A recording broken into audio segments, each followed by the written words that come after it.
This is question 3 of paper 1. So the business has these transactions. Alright, the first sentence says that the business had no opening inventory, so there is no balance brought down in the inventory account. The next one, these are the credit transactions, so you know that all these are taking place on credit terms. So first part, purchase comics from Speedy Man costing 5348. So this is where the business is purchasing inventory. When the business purchase inventory, we need to debit inventory and credit trade payable Speedy Man. Alright, with 5348. So over here, you can see in the inventory account, you will debit your inventory account with 5348. Next, a customer.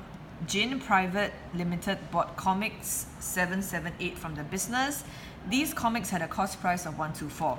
Alright, so when you have two figures over here, you know that there are two sets of journal entry. For the selling price, we will debit our trade receivable.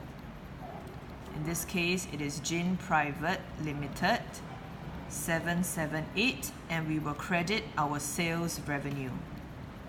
This is for the selling price. For the cost price, we will have to debit our cost of sales 125 and credit our inventory 125. Okay, since we are doing the inventory account, which means that out of these two journal entries, only this entry will hit the inventory account. So we are supposed to credit inventory. Here we go, credit inventory 125, debit cost of sales. The next one, return $23 worth of comics bought on 1st Jan. So the business is now returning. When we return goods, we will have to debit the trade payable because the trade payable will go down. Our liability has decreased.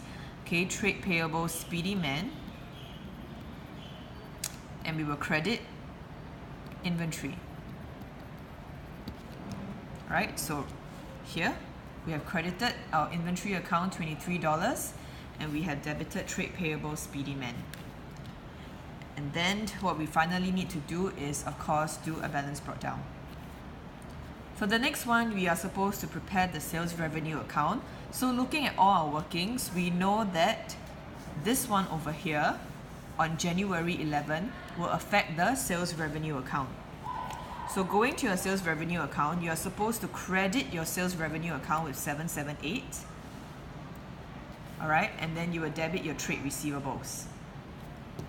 Since there is nothing else that's happening, we will have to transfer this 778 to the trading account.